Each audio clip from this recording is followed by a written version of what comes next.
Bonsoir, bienvenue. Si c'est la première fois pour toi de te connecter parce que quelqu'un t'aurait parlé de nos séances d'études bibliques hebdomadaires, bienvenue. Si tu as déjà l'habitude de te connecter pour ton éducation spirituelle, bienvenue à tous ceux-là qui nous écoutent depuis l'Afrique, depuis les Amériques, depuis les pays arabes. Je salue tous ceux-là qui nous écoutent pour la première fois, tous ceux-là qui vont commencer à se joindre dans cette nouvelle phase de nos séances d'études bibliques. Je remercie le Seigneur Jésus-Christ pour vos vies. Je le remercie d'avoir mis dans vos cœurs de vous intéresser aux choses spirituelles. La parole de Dieu nous enseigne dans le livre de Nahum. Dans Nahum chapitre 3 verset 4, la parole de Dieu dit « C'est à cause des nombreuses prostitutions de la prostituée, pleine d'attraits, habile enchanteresse, qui vendait les nations par ses prostitutions et les peuples par ses enchantements. » La parole de Dieu dit que c'est à cause des nombreuses prostitutions de la prostituée, pleine d'attraits, habile enchanteuse. Je ne sais pas si tu es le genre de chrétien qui est encore naïf. Je ne sais pas si tu es le genre de chrétien qui croit que l'ennemi va toujours utiliser la même technique qu'il a utilisé pour détourner le voisin avec toi. Je ne sais pas si tu es le genre de chrétien qui croit qu'il est assez équipé pour comprendre ou pour éviter les pièges de l'ennemi, mais la parole de Dieu dit que c'est à cause des nombreuses prostitutions de la prostituée, pleine d'attraits, habile enchanteresse. La parole de Dieu te dit que l'ennemi est très habile. L'ennemi est plein de techniques. Et ce soir, ton Père attire ton attention sur ta vigilance afin que tu sois toujours préparé et être prêt à l'habileté de l'ennemi pour pouvoir sauver ton âme. Je remercie le Seigneur Jésus-Christ pour ta vie. Ce soir, dans cette nouvelle phase de nos enseignements, nous allons continuer avec le premier livre du prophète Jérémie dans le chapitre 30 et nous allons comprendre et nous allons voir ce soir les conséquences du péché. Les conséquences du péché, ce sera le sujet de notre étude biblique de ce soir. Mais avant toute chose, avant de nous aventurer à utiliser la chair et le sang pour enseigner les princes et les princesses que vous êtes, nous allons d'abord nous assurer de la présence de notre patron dans ce studio. Mais comme notre patron n'est pas un patron ordinaire, comme il est Dieu, comme lui c'est Jésus-Christ de Nazareth, nous allons lui dérouler le tapis rouge et nous allons demander à tous les autres qui se trouvent dans les cieux, qui se trouvent sur la terre, sous la terre et sous la mer, de cette terre, le temps pour nous d'accueillir dans ce studio Jésus-Christ de Nazareth. Gardez l'écoute. À tout à l'heure.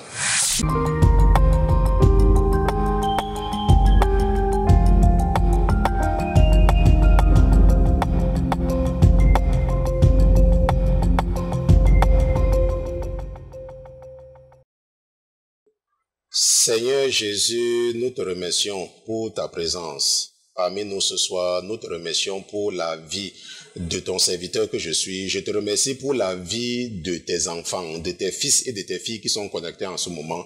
Je te dis merci au Seigneur Jésus de préserver nos vies. Je te remercie surtout pour l'esprit que tu nous as donné, l'esprit qui nous permet de comprendre les oracles et les mystères qui sont cachés dans ta parole. Ce soir, nous venons en la présence du Dieu de Moïse. Nous venons en la présence du Dieu de Josué. Nous venons en la présence du Dieu de Isaïe, le Dieu de Jérémie, nous sommes en la présence du Dieu de Habakkuk, le Dieu de Malachi, le Dieu de Zacharie. Nous sommes en la présence du Dieu de Zérubabel, mon Dieu, mon roi. Permets-nous d'être en ta présence. Permets-nous, mon Dieu, mon roi, Dieu de Néhémie, Dieu de Nahum.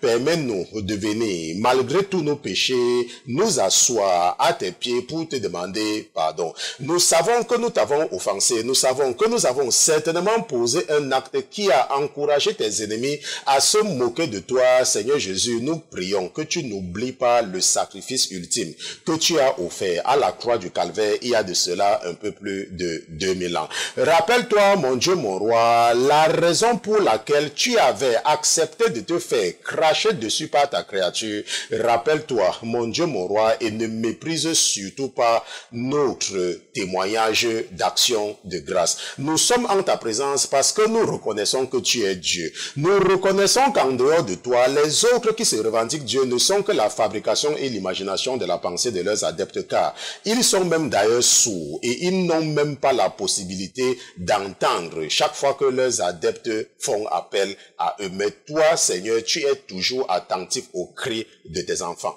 Je te dis merci d'être présent ce soir dans ce studio et je te remercie également de nous avoir permis de façon progressive à passer d'une phase à une autre, et je prie que cette nouvelle phase soit la phase d'un nouveau commencement, que ce soit le commencement des choses meilleures, que ce soit le commencement des choses merveilleuses. Nous te disons merci pour ta présence parmi nous ce soir, au nom de Jésus-Christ, ton serviteur et tes enfants. D'une seule voix, nous te disons Amen, amen, amen, amen.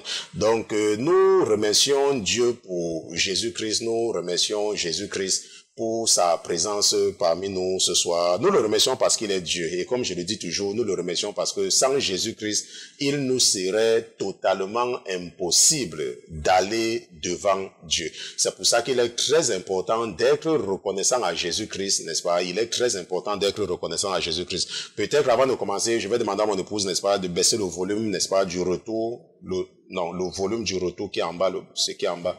Ok, pour que nous n'ayons pas deux voix qui reviennent parmi vous. Et j'imagine que le moment venu, elle aura également la présence d'augmenter le volume pour que j'ai le retour. C'est vrai, n'est-ce pas? Il y a d'autres équipements que j'ai commandés, mais ce n'est pas arrivé, ce qui fait que dans la nouvelle phase, je n'ai pas de retour dans mes oreilles. Donc, vous allez certainement vous rendre compte, peut-être que d'ici demain ou après-demain, que j'aurai maintenant quelque chose au niveau de l'oreille. Ça va me permettre d'avoir un retour pour améliorer la qualité d'écoute, pour que je ne sois pas obligé d'avoir quelque chose, n'est-ce pas, en direct. Et vous allez certainement, n'est-ce pas, être patient avec nous. L'objectif, c'est que normalement, à partir de 5 minutes, nous devons commencer avec l'étude biblique, n'est-ce pas, à 21h05. Nous sommes encore à 21h15 parce que vous avez constaté que nous avons eu, n'est-ce pas, des problèmes techniques. Dans cette nouvelle phase, n'est-ce pas, mon épouse aussi, elle est aussi en train de comprendre, de vouloir comprendre, n'est-ce pas, avec la nouvelle table de mixage, avec, n'est-ce pas, la disposition de tous ces appareils devant elle. Mais j'ai la confiance et puis j'ai d'ailleurs la conviction que nous allons y arriver, surtout à cause de tout ce qui se passe en ce moment, n'est-ce pas, dans ma vie. L'enfer est certainement déchaîné dans le déroulement de cette phase. Et vous avez constaté justement que nous n'avons plus de générique. Je vous ai annoncé ça pendant des semaines, n'est-ce pas, que le générique là devait disparaître, et ça a disparu à partir d'aujourd'hui. Donc vous n'allez plus entendre cela. La nouvelle production viendra également. Pour le moment, vous allez avoir les productions habituelles jusqu'à ce que nous arrivions à résoudre le problème de la deuxième personne, parce que une personne, jusqu'à présent, nous ne sommes pas en train de voir comment la production sera possible avec une seule personne à la régie. Ok, nous ne sommes pas encore en train de voir comment ça sera possible, mais certainement qu'avec le frère Pierre, nous allons trouver un moyen, n'est-ce pas, pour que quelqu'un s'occupe de la production vidéo pendant que soit mon épouse ou ma fille s'occupe du côté de la radio. Ok, ça, nous allons certainement étudier cela.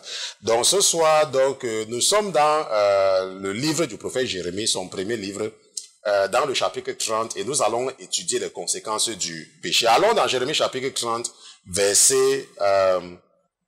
Jérémie chapitre 30, Nous allons lire à partir du verset 11, n'est-ce pas? Et nous lisons la traduction d'Osterval.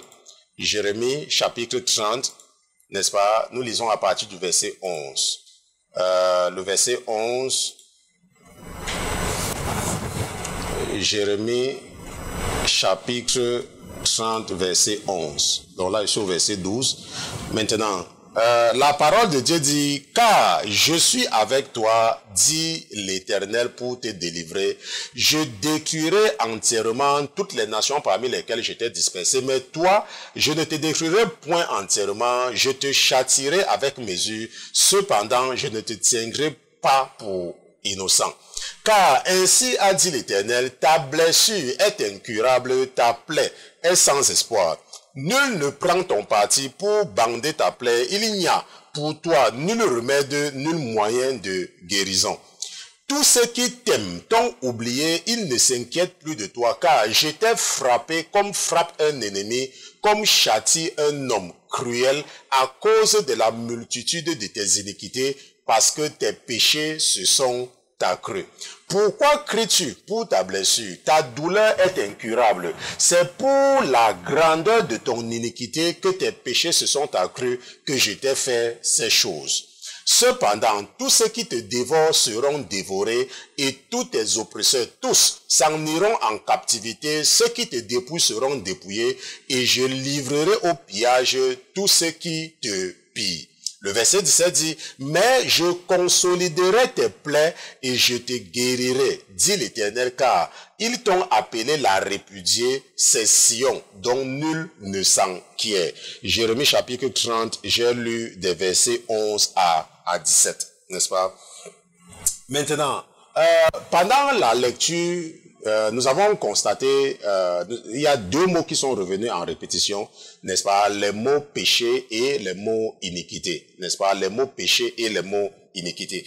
Maintenant, qu'est-ce qu'un péché? Si nous regardons la définition du péché dans la définition du monde, n'est-ce pas? La définition mondaine, appelons ça comme ça, la définition mondaine du mot péché.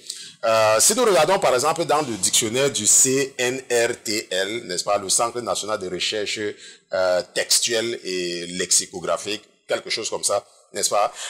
Le dictionnaire définit le péché comme un acte libre par lequel l'homme, en faisant le mal, refuse d'accomplir la volonté de Dieu, se séparant ainsi de lui. Ok?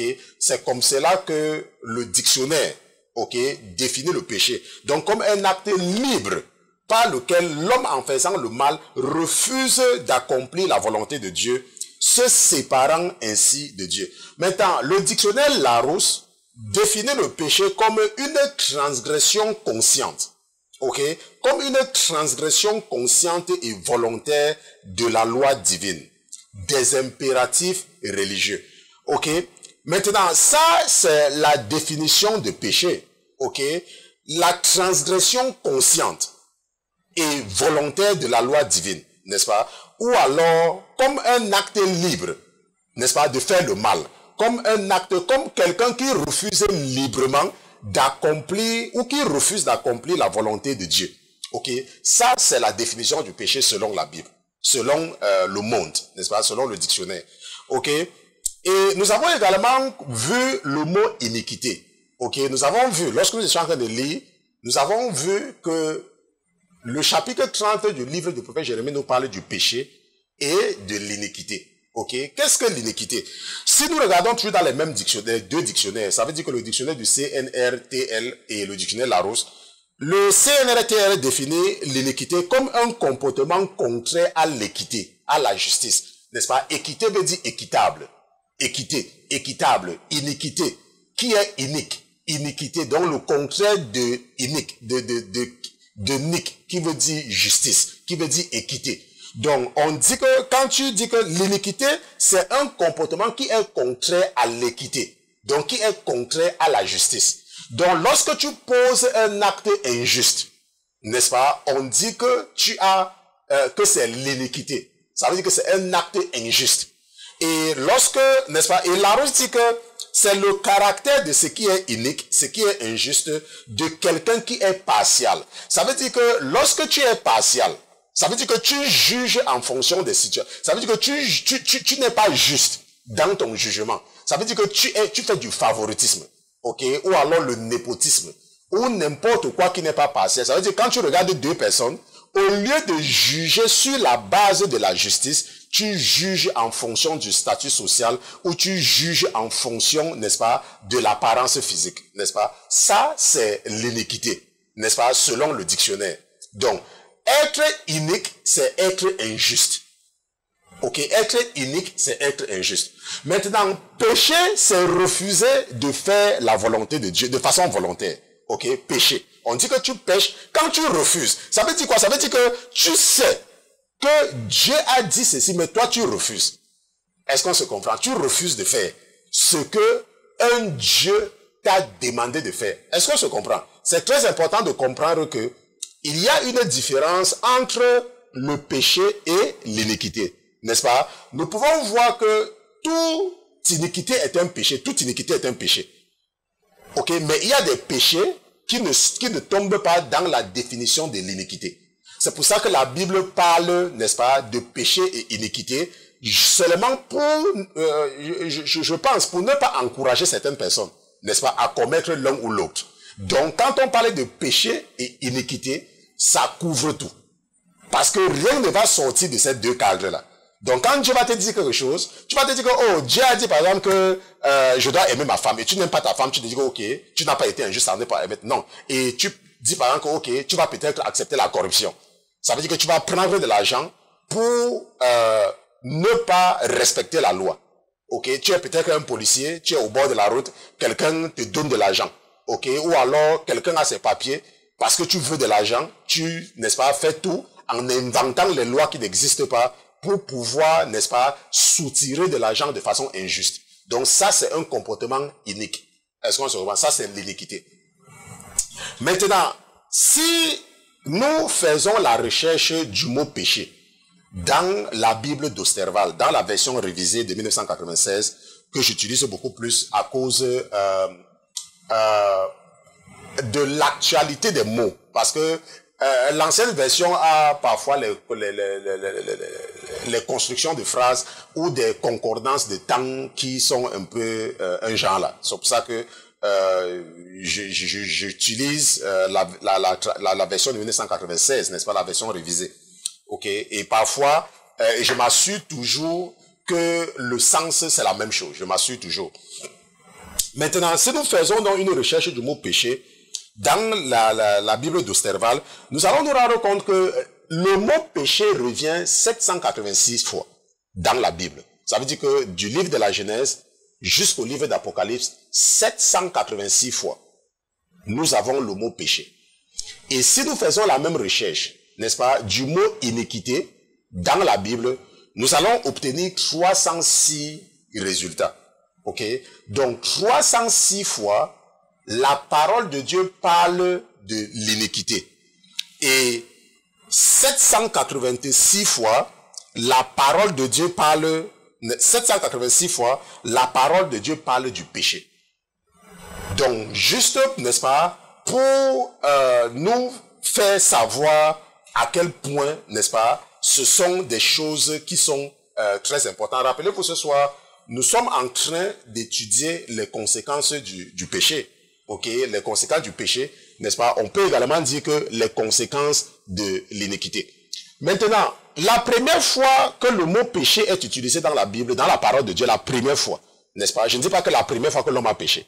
Je dis la première fois que le mot péché est utilisé, la première fois que la Bible fait référence au mot péché, n'est-ce pas? C'est dans le livre de la Genèse, au chapitre 4. Et nous allons partir ensemble dans Genèse chapitre 4, verset 1 à 7. Et je voudrais également que n'est-ce pas, dans ta tête, que tu aies la définition du mot péché que nous avons lu tout à l'heure, ok?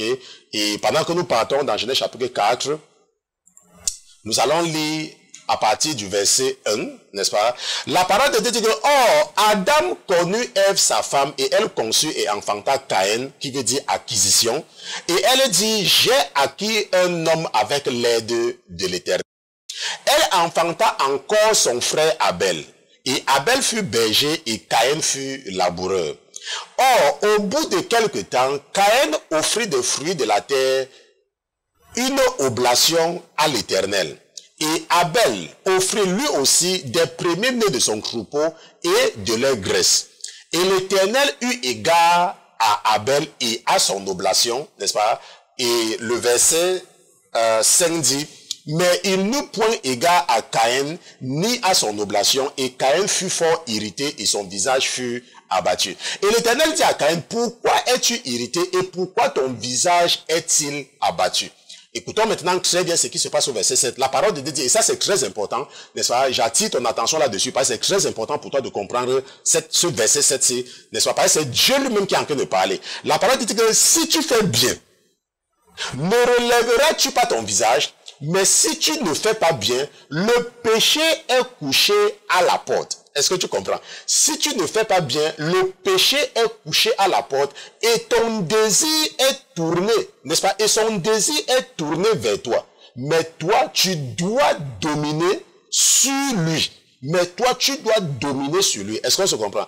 Et son désir est tourné vers toi. Mais toi, tu dois dominer sur lui. Maintenant, je vais revenir sur la définition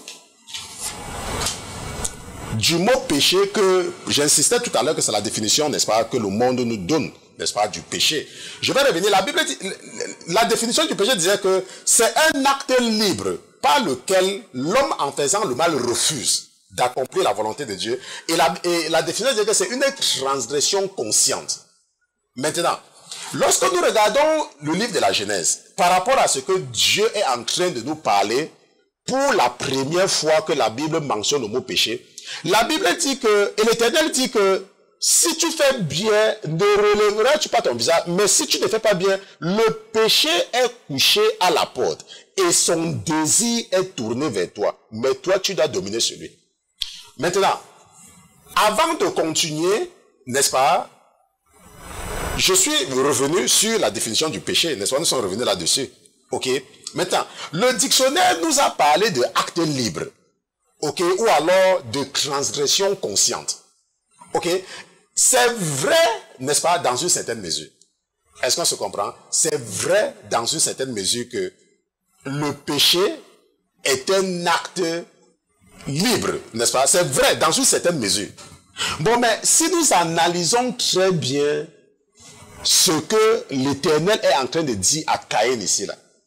L'Éternel dit à Caïn que, mais si tu ne fais pas bien, le péché est couché à la porte et son désir se tourne vers toi. Mais toi, tu dois dominer sur lui. Ça veut dire quoi? Ça veut dire que le péché est donc un danger permanent.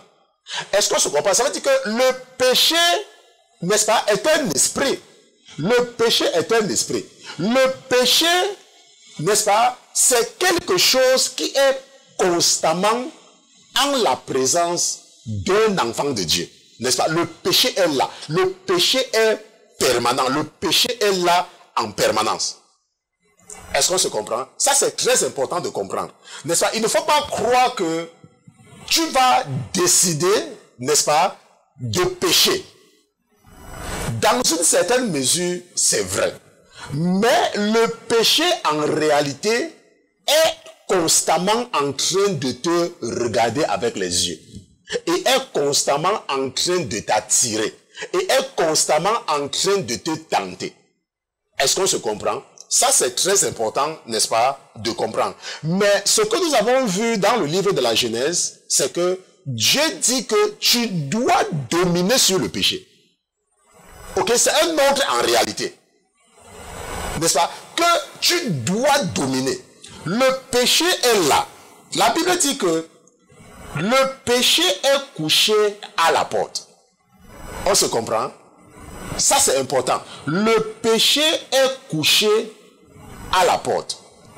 Mais toi, tu dois dominer sur lui. Est-ce qu'on se comprend? Tu dois dominer sur le péché. Le péché est là. Le péché ne va pas partir. Donc, il n'y a pas une situation où Dieu va te mettre que tu ne vas pas vouloir, que tu ne vas pas pécher. Bon, pas ça. Bon, je vais dire qu'il n'y a pas une situation où tu vas te retrouver où le péché ne va pas exister. Parce que même si tu ne veux pas pécher, même si tu connais la parole de Dieu, le péché, la Bible dit que le péché est couché à la porte. On se comprend? Le péché est couché à la porte.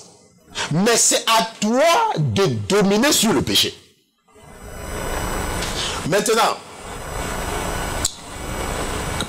par rapport à l'iniquité, n'est-ce pas? La première fois que nous avons le mot iniquité dans la Bible, c'est toujours dans le livre de la Genèse, au chapitre 15. Allons un peu dans Genèse chapitre 15, verset 16. Genèse chapitre 15, verset 16. Moi aussi, je m'habitue, n'est-ce pas, à Genèse chapitre 15, verset 16. N'est-ce pas? La Bible dit que et à la 4e génération, ils reviendront ici là, car l'iniquité de l'Amoréen n'est pas encore à son comble. N'est-ce pas? Et la 4e génération, ils reviendront ici, car l'iniquité de l'Amoréen n'est pas encore à son comble. L'iniquité. Et tout à l'heure, nous avons vu que l'iniquité, c'est l'injustice.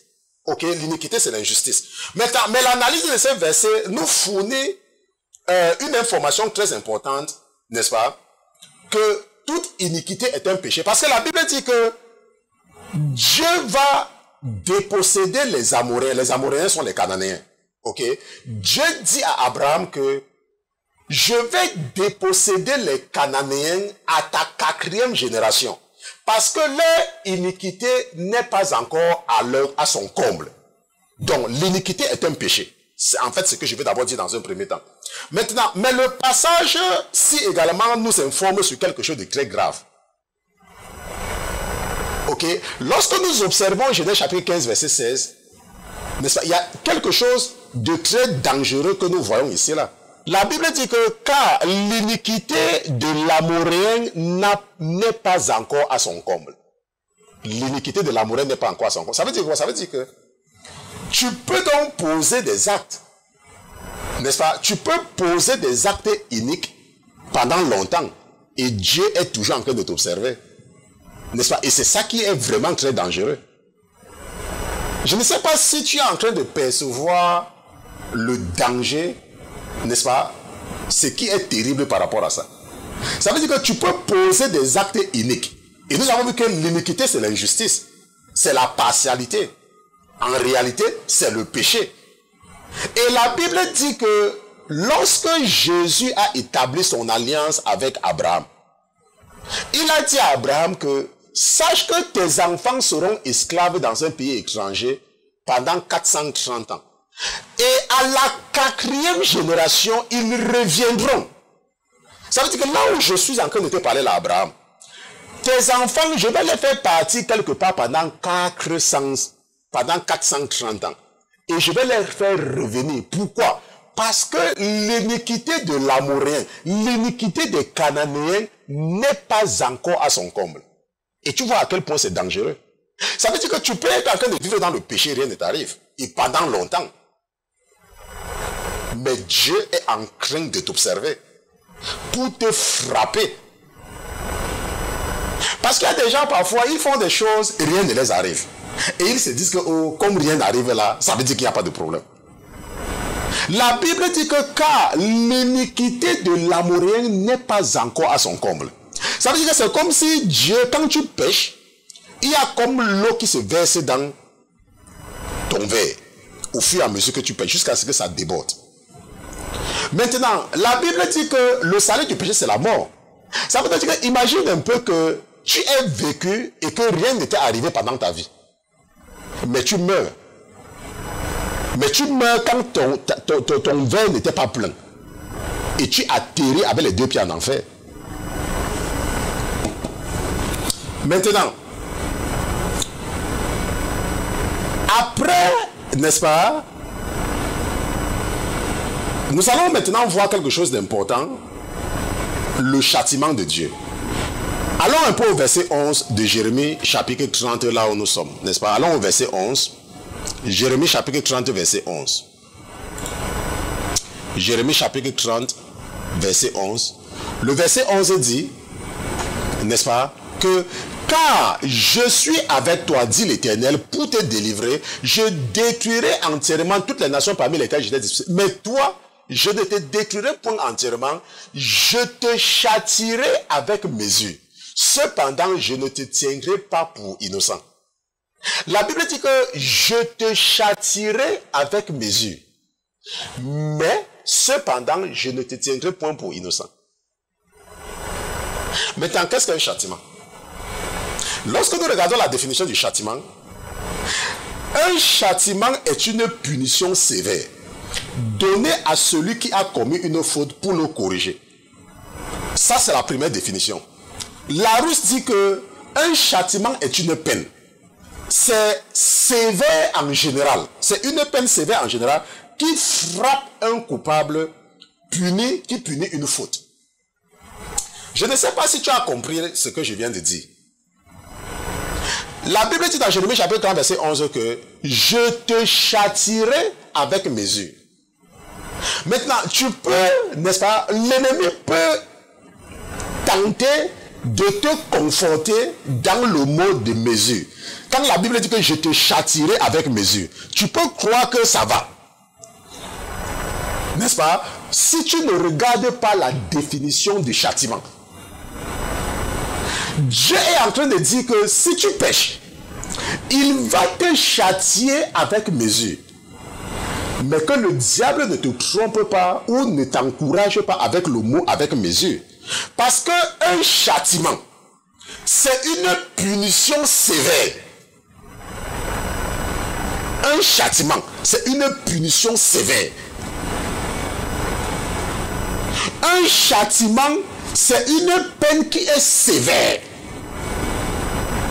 Est-ce qu'on se comprend? Ça veut dire que lorsque Dieu dit qu'il va te châtier avec mesure, il y a toujours la sévérité. Ce n'est pas que quand Dieu veut te châtier, ce n'est pas qu'il va te... Comme certaines mamans qui aiment, dans mon pays, on parle de dorloter. Je ne sais pas comment on appelle ça dans d'autres langues, n'est-ce pas? Parfois, tu vois l'enfant faire que tu tapes un peu comme ça. Quand Dieu veut te châtier, il fait de façon que tu ne vas pas oublier que quelqu'un t'a touché. Tu ne vas pas oublier. Même si tu veux oublier, tu ne vas pas oublier. Est-ce qu'on se comprend? Tu ne vas pas oublier. Maintenant, ce que nous devons donc voir ici, là, et je pense que nous avons assez de temps. Ce soir, nous allons également répondre à la question d'une sœur qui nous a envoyé une question aussi très importante. Et nous avons assez de temps. Je pense que nous allons terminer cet enseignement aujourd'hui. N'est-ce pas? Maintenant, qu'est-ce que le verset 15 nous dit? Si nous partons au verset 15, toujours dans le livre du prophète Jérémie, le verset 15. Le verset 15 dit, pourquoi cries-tu pour ta blessure?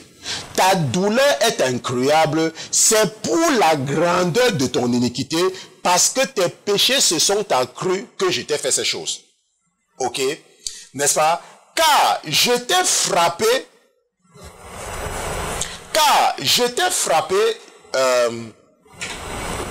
toujours cette nouvelle technologie va certainement nous amener, n'est-ce pas? Je suis au verset 14. Ok, verset 14. N'est-ce pas? La Bible dit au verset 14 que car je t'ai frappé comme frappe un ennemi, comme châtie un homme cruel, à cause de la multitude de tes iniquités, parce que tes péchés se sont accrus. Car je t'ai frappé comme frappe un ennemi. Maintenant, c'est la même chose que je venais de vous dire tout à l'heure. N'est-ce pas? Dieu est en train de dire qu'il ne va pas te laisser. Si tu te rappelles de ce que nous avons vu au verset 11. N'est-ce pas? Si tu te rappelles bien de ce que nous avons vu au verset 11. Le verset 11 a dit que je te châtierai avec mesure, cependant je ne te tiendrai pas pour innocent. Donc la Bible, Dieu est en train de te rassurer que si tu pêches, il ne va pas te tenir pour innocent. Ça veut dire quoi? Ça veut dire qu'aucun péché ne va rester impuni. Ça, c'est quelque chose que tu dois, c'est-à-dire que tu dois déjà le savoir. Que si tu pêches, tu seras puni. Parce que Dieu dit que cependant, je ne te tiendrai pas pour innocent. Il n'y a pas un péché que tu peux pécher et Dieu ne te punit pas. Il n'y en a pas. Ça, c'est la parole de Dieu. Ça, ce ne sont pas les paroles du pasteur Christian. Et le verset 14 te dit encore que, n'est-ce pas, si nous partons au verset 14, le verset 14 dit que, car je t'ai frappé, ton frappe un ennemi, comme châtie un homme cruel. Donc, il ne faut pas te dire que, comme on a parlé de châtiment avec mesure là, que c'est quelque chose, ok, Dieu va me, je vais tromper ma femme et Dieu va me punir, je vais supporter. Si Dieu te frappe, tu ne peux pas. Ça va te faire mal. Quand Dieu te punit, ça fait mal. Ce n'est même pas quelque chose qu'il faut désirer. Moi, je sais de quoi je parle. Moi, je suis une victime du péché. Quand Dieu te frappe, il n'y a pas quelque chose que tu vas dire que non, Dieu m'a frappé un peu. C'est pour ça qu'il est très important donc d'éviter le châtiment de Dieu. Il est très important. Maintenant, tu vas dire que, mais, pasteur Christian, tout à l'heure, nous avons vu par rapport à ce que Jésus a dit à Caïn, n'est-ce pas, dans Genèse chapitre 4, que tu dois dominer sur le péché, parce que le péché est à la porte, n'est-ce pas? Il est donc évident que si quelque chose est toujours assis à ta porte, je ne vois pas comment tu vas éviter la chose là. Moi, je ne vois pas. Je ne vois pas comment est-ce que tu peux éviter quelque chose qui est toujours assis à ta porte. Ce n'est pas possible. Bon, à moins que toi, tu ne sois un extraterrestre, je ne sais pas. Donc, le problème ici, là, ce n'est pas de dire que, oh, pasteur Christian, moi, je peux vivre sans péché, parce que tu ne peux pas. Est-ce que c'est quoi? Tu ne peux pas. Et nous allons partir dans 1 Jean chapitre 1, verset 9 à 10. Ok. Allons dans 1 Jean chapitre 1, verset 9. 1 Jean chapitre 1, nous allons partir au verset 9 directement. N'est-ce pas? La Bible dit, si nous confessons nos péchés, il est fidèle et juste pour nous les pardonner et pour nous purifier de toute iniquité.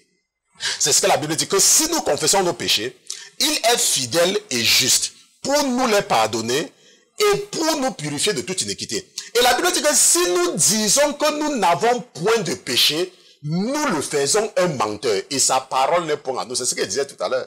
Tu ne peux pas dire que tu ne pêches pas.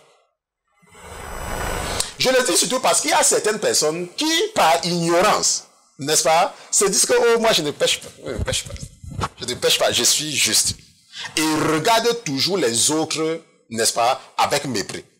Oh, pasteur Christian, moi je ne porte pas les mèches, pasteur, donc moi ça va, je ne... Oh, pasteur Christian, moi je ne porte pas les pantalons, pasteur Christian. Oh, pasteur Christian, je n'aime pas les fonds de teint. Oh, pasteur Christian, moi je suis bien. Oh, pasteur Christian, je n'adore pas les statues de Marie, ainsi de suite, ainsi de suite. Et je vous ai toujours mis en garde contre l'auto-justification.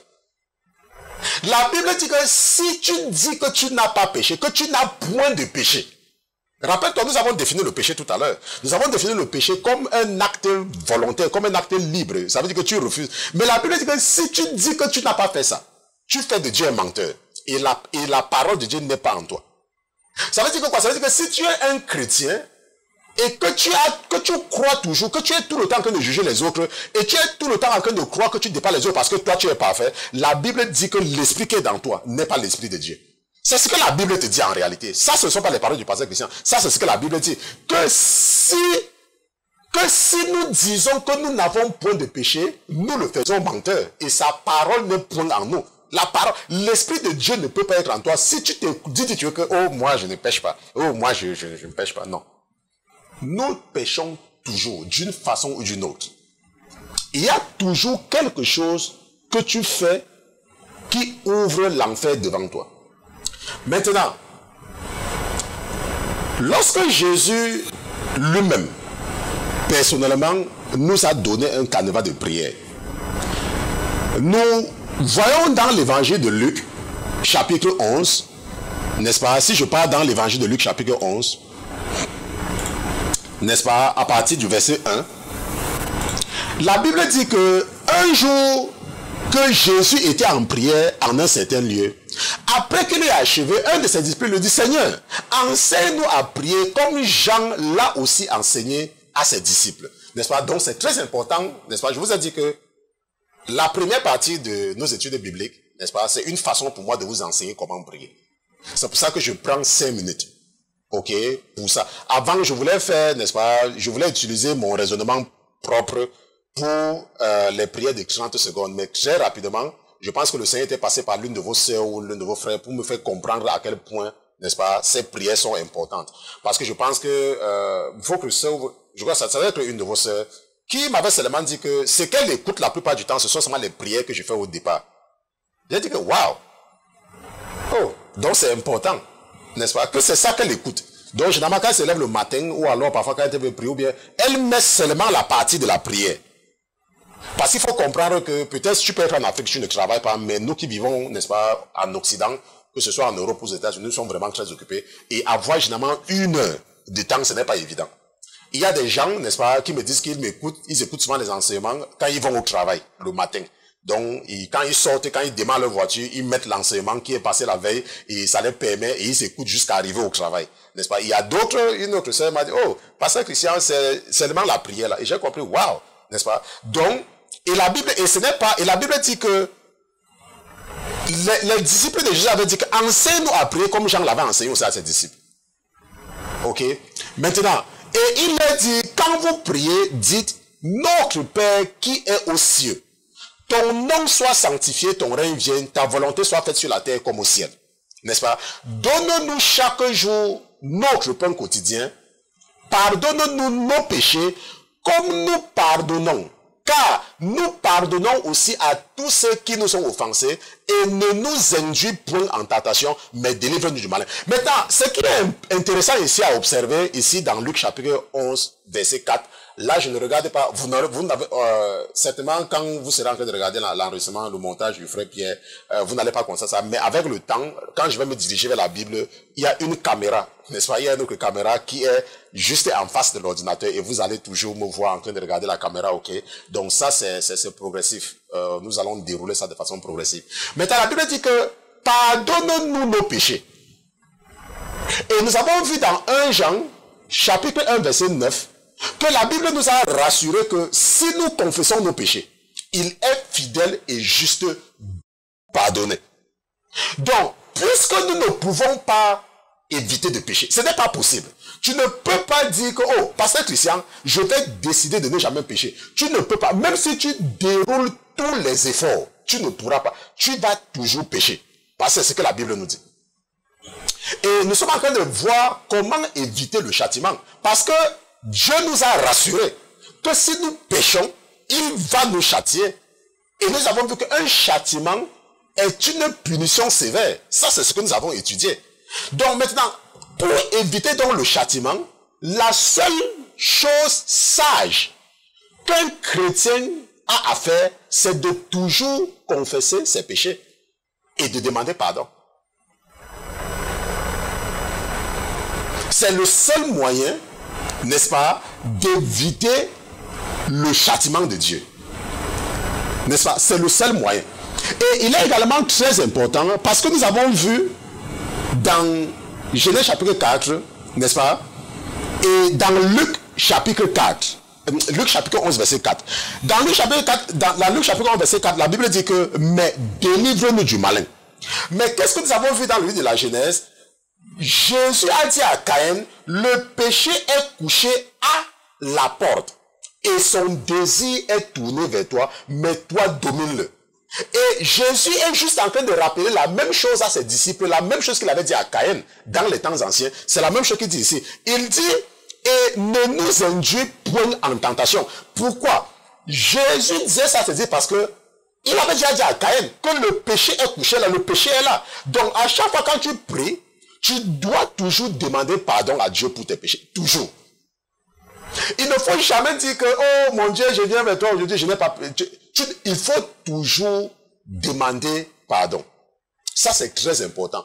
Et c'est pour cela que chaque fois que vous voyez, n'est-ce pas, je prie, je dis, mon Dieu, pardonne-nous, reçois. Pardonne mes frères et mes sœurs accepte de la main de ton serviteur que je suis, de leur frère, leur sacrifice de culpabilité, leur sacrifice d'expiation.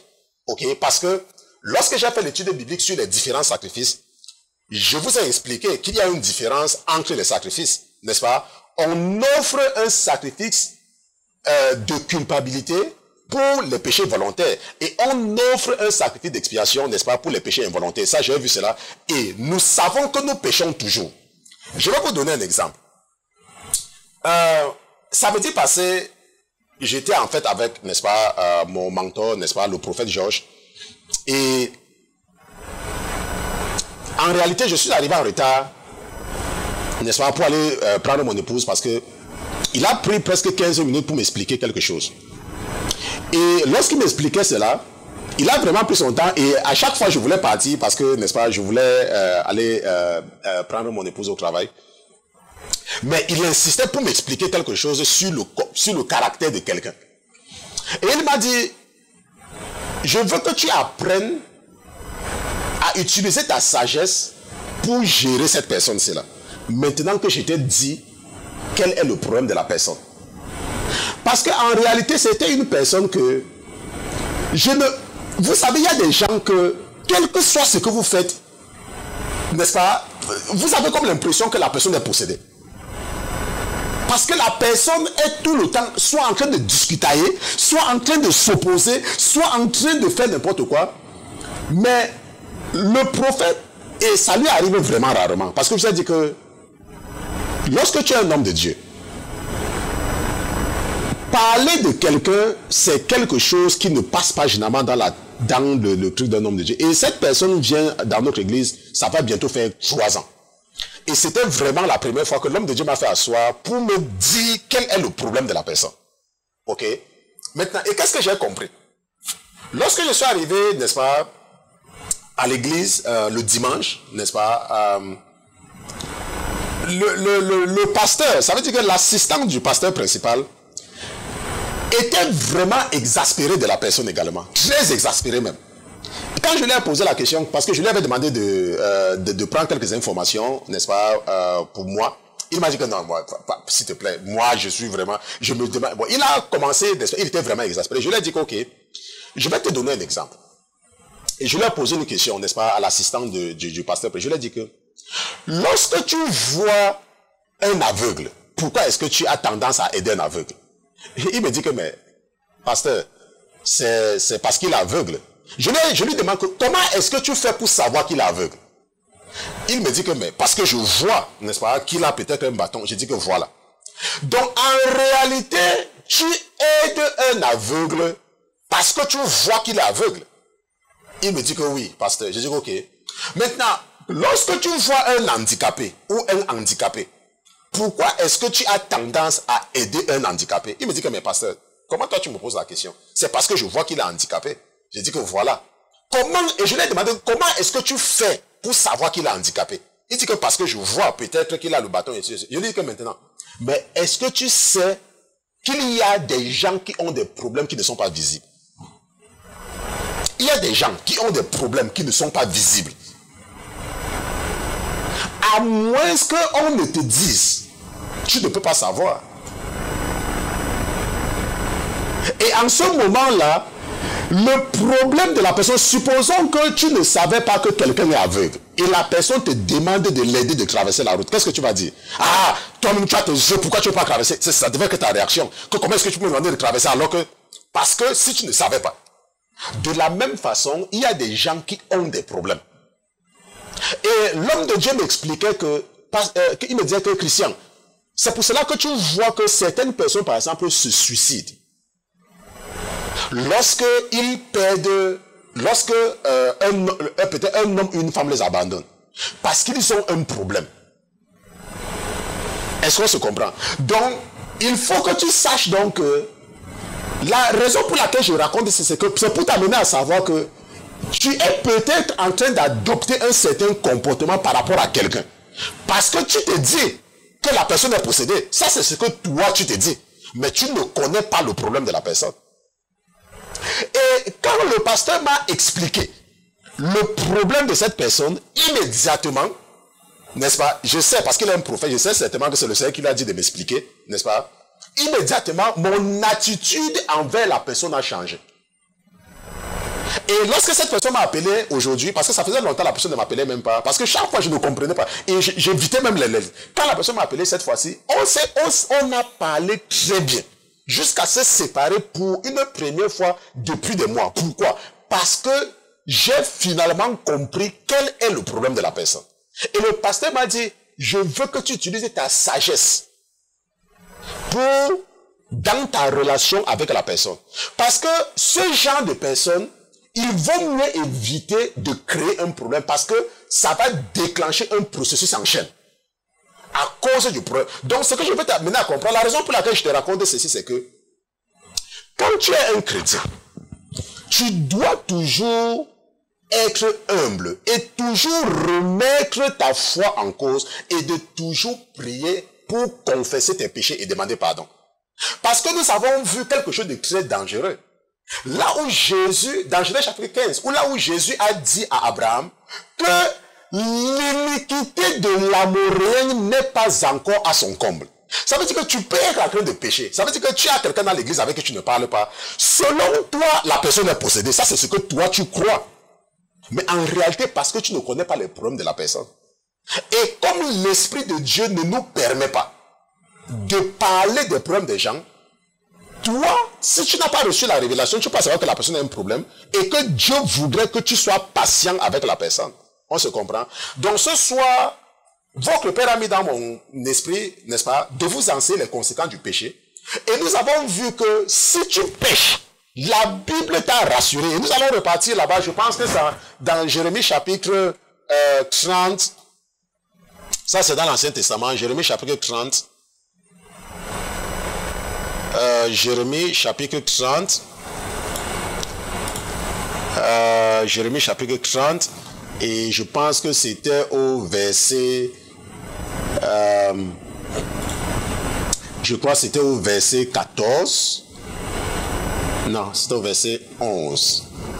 Oui, c'était le verset 11.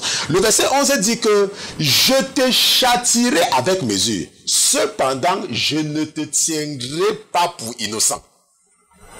Là, Dieu te dit que si tu pêches, il va te châtier. Maintenant, il faut maintenant également comprendre une chose.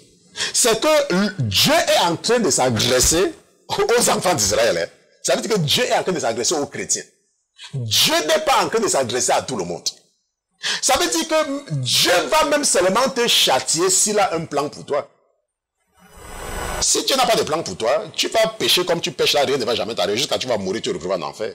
Et j'expliquais, n'est-ce pas, aux gens d'un des forums, n'est-ce pas, que j'ai créé au hasard, que certaines personnes sont choisies à l'avance. Il y a des gens que vous allez les voir, ils vont vivre dans le péché, rien ne va jamais les arriver. Ils ne vont jamais tomber malades, ils ne vont jamais arriver à vos problèmes. Mais parce que Dieu n'a aucun plan pour eux.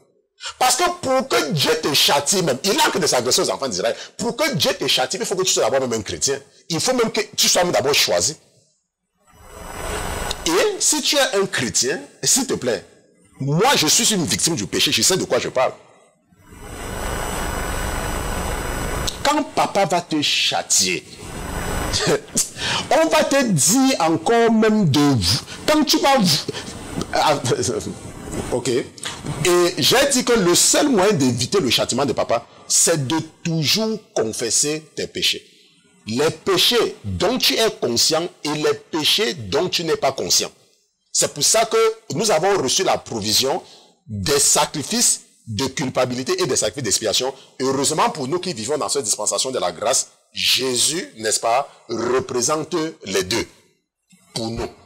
Comme il est également notre holocauste pour attirer la faveur de Dieu sur nous.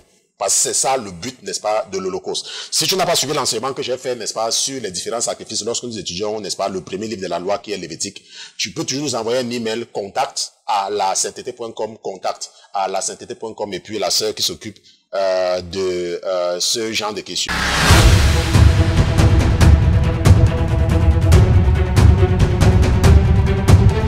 Seigneur, Seigneur Jésus, je te remercie d'être présent avec nous ce soir. Je te remercie pour la vie de ta sœur, dans le cœur de qui tu as mis de poser cette question afin d'édifier ses frères et ses sœurs. Je te dis également merci de prendre le contrôle de mon esprit afin de ne pas répondre à la question de ta fille par mon raisonnement cartésien. Je te dis merci pour ta fidélité au nom de Jésus-Christ. Amen, amen, amen, amen. Donc, nous remercions Dieu pour la vie de notre sœur. Nous remercions Jésus-Christ pour sa vie. Pasteur, bonjour pasteur. Je vous remercie pasteur pour tout ce que vous nous enseignez. Puisse le Seigneur vous protéger pour que nous soyons bien enseignés, bien transformés pour sa gloire. Je comprends, cher pasteur, que vous avez beaucoup de travaux concernant nos questions, mais je prie le Seigneur Jésus de nous éclairer en abondance pour que vous soyez un peu dégagés. Bon, c'est vrai, ok, parce que plus, n'est-ce pas, vous connaissez, moins vous m'embêtez. En fait, c'est ce que la sœur veut dire. Je voudrais, cher pasteur, que vous nous montrez comment savoir que nous sommes en train de vivre ou de passer un test spirituel. En d'autres termes, comment reconnaître un moment d'épreuve spirituelle dans notre vie. Merci de me donner le titre de l'enseignement au cas où vous auriez déjà parlé de ce problème. Dans l'introduction d'une étude biblique, vous avez parlé d'une sœur qui a réussi avec brio à un examen spirituel. C'est ce qui m'amène à vous poser la question, en espérant vous écouter ou vous lire très prochainement, que le Seigneur vous bénisse. N'est-ce pas? Ça, c'est une de vos sœurs, n'est-ce pas, qui a posé cette question. Et je lui ai dit que, n'est-ce pas, à cause de l'importance de la question, je vais certainement répondre pour le bien de tout le monde. J'espère que le micro principal est ouvert au niveau du mixeur. N'est-ce pas? Ok. Donc, certainement, avant de répondre à la question de la sœur, je voudrais également revenir sur quelque chose de très important. Et je pense que j'ai déjà abordé cela plusieurs fois. Ok. Vous avez certainement constaté le ton, n'est-ce pas, et la politesse de la sœur, n'est-ce pas? Vous avez constaté, elle écrit très bien, n'est-ce pas? Moi, je l'ai jamais rencontrée. Moi, Dieu m'a donné un ministère mondial, n'est-ce pas? Les gens m'écrivent de partout dans le monde. Et ça, c'est le ministère qu'il m'a donné, ok? Et la plupart du temps, je n'appelle même pas les gens, ok? Je n'appelle pas, parce que je n'ai même pas le temps pour appeler. Et parce que l'esprit également ne m'encourage pas, n'est-ce pas, à le faire. Et c'est pour ça que je ne donne pas mon numéro de téléphone, n'est-ce pas? Les personnes qui ont mon numéro, ce sont vraiment les gens qui ont vraiment besoin que je sois, n'est-ce pas, sur leurs talons, n'est-ce pas, pour les aider. Et ça, c'est généralement par inspiration de l'esprit que j'ai reçu. Et vous avez donc constaté, n'est-ce pas, la politesse, n'est-ce pas, de la sœur. Et je peux déjà te rassurer, toi qui m'écoutes, que cette femme qui écrit là, n'est-ce pas, elle a des enfants, des enfants qui ont un certain âge. Ok? Parce qu'il y a des gens parfois, quand ils écoutent le pasteur chrétien, ils regardent peut-être, oh, le pasteur, il est jeune, et ainsi de suite. Ils écrivent au pasteur n'importe comment. Ok? Il faut savoir que lorsque vous écrivez au pasteur chrétien, ce n'est pas au pasteur chrétien. Il ne faut pas regarder l'individu. C'est comme les gens qui luttent avec les policiers. Pourquoi? Parce qu'ils regardent l'individu qui a porté la tenue. Ok? Quand tu vois un policier, tu dois voir l'autorité que ce policier représente. C'est pour ça que si tu as eu le malheur un jour d'avoir affaire à un policier, tu as vu comment ta vie, n'est-ce pas, a été détruite. Parce que tu t'es attaqué à la police. Tu n'étais pas attaqué, ok, au policier. C'est l'autorité que cette personne représente. Donc, le pasteur chrétien peut être jeune. Peut-être que tu peux dire, oh, il est plus jeune que moi, et tu écris au pasteur n'importe comment. Lorsque tu écris au pasteur n'importe comment, ça veut dire que tu as écrit, n'est-ce pas, c'est au Saint-Esprit que tu as écrit n'importe comment, et en ce moment-là, l'esprit qui est en moi n'a aucune motivation même de te répondre. N'a aucune motivation. Pourquoi? Parce que, par ton arrogance, il faut apprendre à respecter. Je pense que j'ai fait un enseignement là-dessus. Il faut apprendre à respecter ton pasteur. Pas seulement le pasteur chrétien. Il faut apprendre à respecter ton pasteur. Ton pasteur, ce n'est pas l'individu que tu vois, c'est l'autorité. N'est-ce pas? C'est l'autorité, c'est comme un ambassadeur. N'est-ce pas? Nous sommes les ambassadeurs de Jésus-Christ. Donc, lorsque tu manques de respect, tu écris au pasteur, tu as dit dans un enseignement que, ça dit que c'est un manque de respect en fait. Et la plupart du temps, quand quelqu'un s'adresse à moi comme ça, je connais déjà l'esprit qui est dans la personne. Je sais déjà. n'est-ce pas? Donc, la sœur est en train de dire que un jour, j'ai parlé du test, n'est-ce pas? Une de vos sœurs, n'est-ce pas? En réalité, c'est la sœur, en fait, avec qui je travaille. Je ne me rappelle plus l'enseignement, mais je sais qu'une fois, c'était justement par rapport à elle, n'est-ce pas? Elle avait traversé avec brio le test.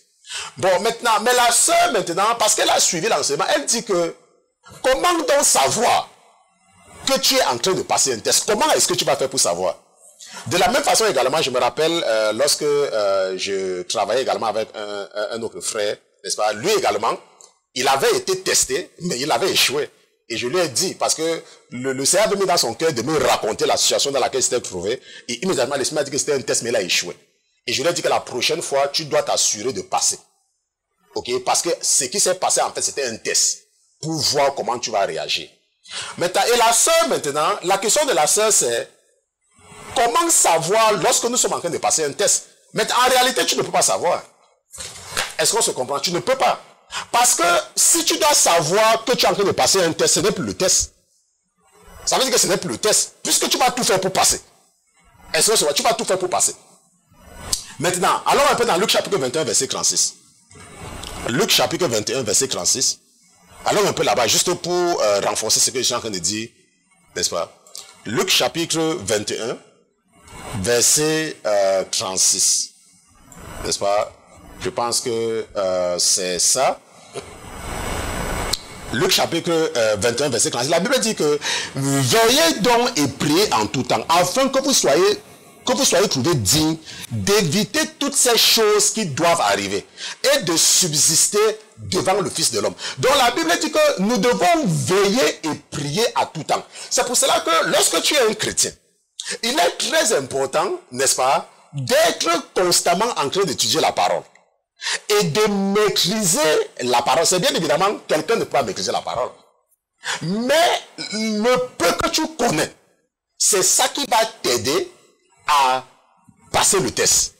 Parce que lorsque tu vas te présenter devant une situation, que je prenais par exemple avec le cas de quelqu'un, lorsque j'étais en train il y a un frère à qui je disais l'autre jour que, lorsque la Bible te dit par exemple que tu dois aimer ta femme, je prends le cas là, que tu dois aimer ta femme, maintenant, quelque part dans la Bible également, la Bible dit que tu dois savoir que la femme est le sexe faible. Et que tu dois la traiter avec sagesse. Est-ce que tu te comprends? Quelque part dans la Bible dit cela. De savoir que la femme est faible. Et que toi tu es plus fort qu'elle. Et tu dois donc user de sagesse dans ta relation avec ton épouse. Maintenant, supposons maintenant que Dieu veut te tester avec ton épouse. Supposons que Dieu veut te tester. Ce qu'il va faire, c'est qu'il va amener ton épouse à poser vraiment un acte stupide. Vraiment stupide. Est-ce qu'on se comprend? Il va amener ton épouse à poser un acte vraiment stupide. Et voir comment tu vas réagir. Maintenant, est-ce que tu vas maintenant dire d'abord vraiment tu ne comprends même rien toi là quoi? Est-ce que tu comprends?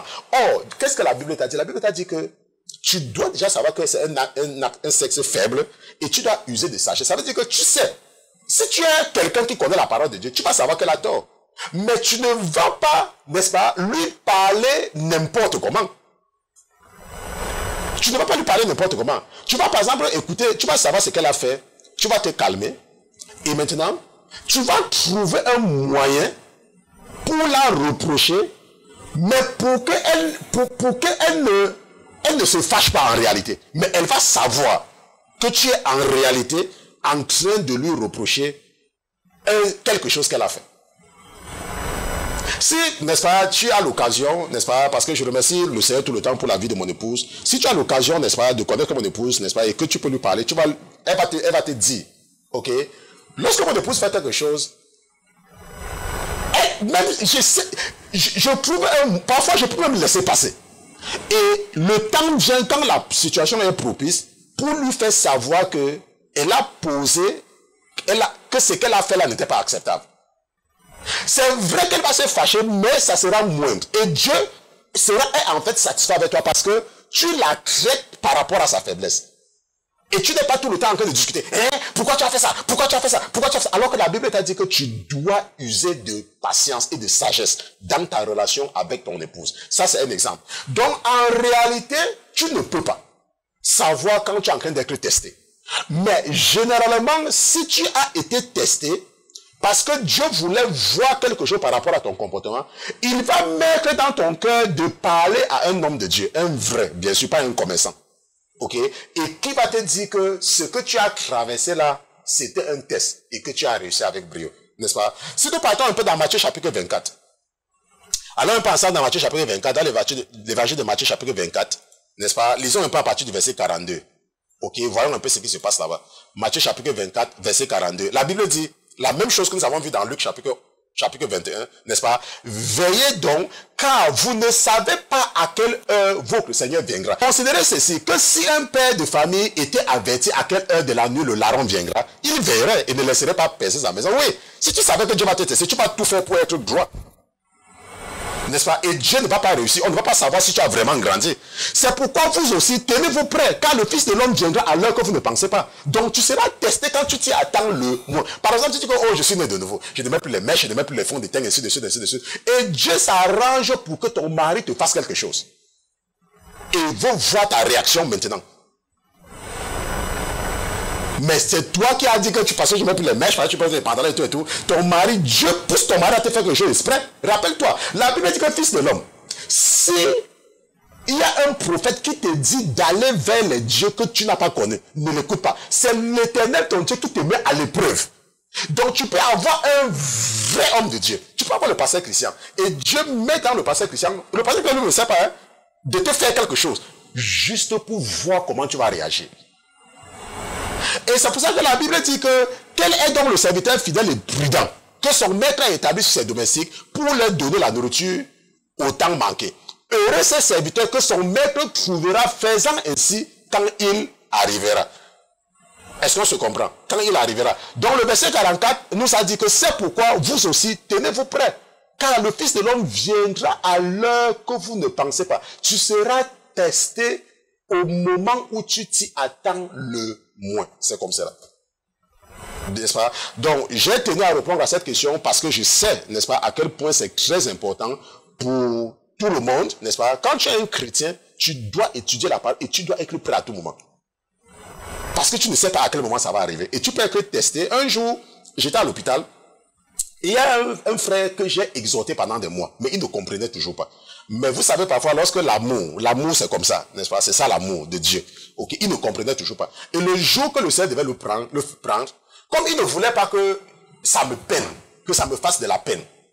Ce monsieur-là, je lui parlais et je le mettais toujours en danger contre, n'est-ce pas, le catholicisme. Il ne comprenait pas. Je le mettais toujours, tout le temps, mais il ne comprenait pas. Parce que lui voulait-tu aller dans les beaux, les immeubles, les belles, les trucs, et ainsi de suite. Et le jour qu'il devait mourir, le Seigneur s'est arrangé pour que je batte à l'hôpital le jour-là. Et pendant que j'étais là, je vois un prêtre qui est en train de défiler dans le couloir pour chercher un malade. Et après ça, le prêtre vient, il entre, parce que c'est lui que le prêtre cherchait. Et quand le prêtre vient commencer à se réciter les conneries de tout là, lui aussi il était là en train de faire. Quelques heures plus tard, il est mort. Et le Seigneur, c'était une façon pour lui de faire que je... Et ça ne m'a pas gêné. Parce qu'il n'avait rien compris de tous les mois que je passais le temps à l'exhorter. Il était toujours un pied dedans, mais je ne savais pas. Mais le Dieu s'est arrangé pour qu'un prêtre catholique vienne lui mettre encore les histoires de la sorcellerie du catholicisme sur le truc et tout et tout. Et quelques heures plus tard, on m'a appelé qu'il est mort. Donc, je remercie vraiment le Seigneur, n'est-ce pas, pour la vie de notre sœur, dans le cœur de qui il a mis de poser cette question pour l'édification de vous tous, n'est-ce pas? C'était la rubrique « Pasteur, j'ai une question ».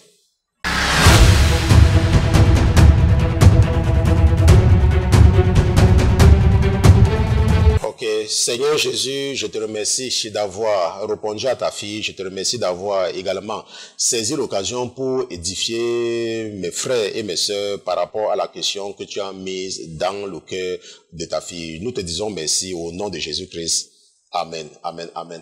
Donc, nous sommes donc arrivés au terme de l'étude biblique de ce soir. Ce soir, nous étions dans le chapitre 30 du livre du prophète Jérémie et nous avons compris ce soir, n'est-ce pas, les conséquences du péché. Et nous avons compris que, n'est-ce pas, tout péché, n'est-ce pas, que Dieu nous a rassuré dans Jérémie chapitre 30 verset 11, c'est qu'il va certainement te punir si tu pêches, qu'il va te punir. Mais nous avons vu comment éviter le châtiment, n'est-ce pas, de Dieu, n'est-ce pas, en confessant et en évitant l'auto-justification. Je vais maintenant vous confier dans les mains de votre Père et nous allons nous retrouver demain, n'est-ce pas, si telle est sa volonté, si l'enlèvement n'a pas lieu cette nuit. Et pour une autre séance d'études bibliques, nous allons prier. Seigneur Jésus, je te remercie pour ta présence parmi nous ce soir. Je te remercie pour ma vie, je te remercie pour la vie de mes frères et mes sœurs. Nous te remercions parce que tu es Dieu. Nous te remercions parce que sans toi, il nous serait totalement impossible d'aller devant Dieu, parce que toi seul nous donnes la clé pour aller devant notre Créateur. Je te dis merci mon Dieu, mon roi, d'avoir été présent avec nous ce soir, et je prie que tu sois présent également avec nous.